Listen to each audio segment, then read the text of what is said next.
Hello बच्चों, चलिए प्रश्न पढ़ते हैं। एक अपवर्ती खगोलीय दूरदर्शी में अभिदर्शक लेंस तथा नेत्रिका की फोकस दूरियां क्रमशः 250 सेंटीमीटर तथा 10 सेंटीमीटर है। यदि अंतिम प्रतिबिंब अनंत पर बने तो दूरदर्शी की आवर्धन क्षमता तथा अभिदर्शक व नेत्रिका के बीच की दूरी की गणना कीजिए। आइए बच्चों, प्रश्न के लिए मुख्य अवधारणा की चर्चा करते हैं। मुख्य अवधारणा। तो बच्चों, बात की जाए अभिदर्शक लेंस और फोकस दूरी एफ नॉट, नेत्रिका लेंस की फोकस दूरी एफ ई। तो जब प्रतिबिंब अंतिम प्रतिबिंब अनंत पर बनता है बच्चों, अंतिम प्रतिबिंब अनंत पर बनता है, इस स्थिति में आवर्धन क्षमता एम दी जाती है बच्चों। आवर्धन क्षमता जो अपन को बताता है कि वास्तविक लंबाई से प्रतिबिंब कितना बड़ा बना है, ये होता है एफ ओ बटे ऋण एफ ई।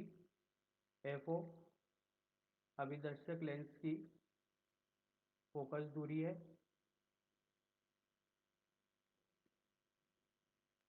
एफ ई नेत्रिका लेंस की फोकस दूरी है बच्चों।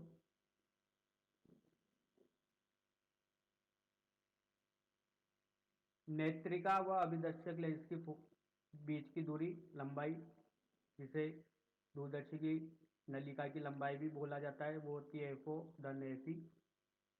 तो आइए बच्चों, इस मुख्य अवधारणा के आधार पर प्रश्न को हल करते हैं।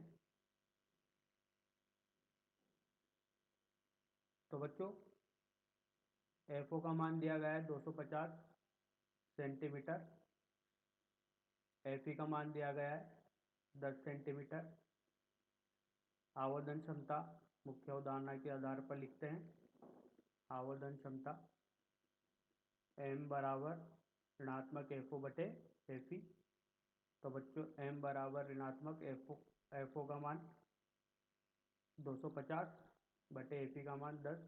तो यहाँ से अपन के पास आवर्धन क्षमता आएगी ऋणात्मक 25 सेंटीमीटर।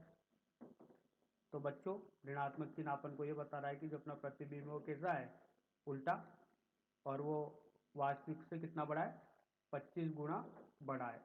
आइए बच्चों, निकालते हैं अभिदर्शक और नेत्रिका के बीच की दूरी।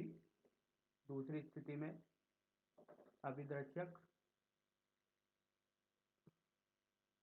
तथा नेत्रिका के बीच की दूरी। दूरी का मान बच्चों दिया जाता है एल बराबर एफ ओ धन एफ ई से। एफ ओ का मान बच्चों यहाँ पर अपन के पास 250 है, एफ ई का मान 10 है। इस तरीके से लंबाई आएगी 260 सेंटीमीटर।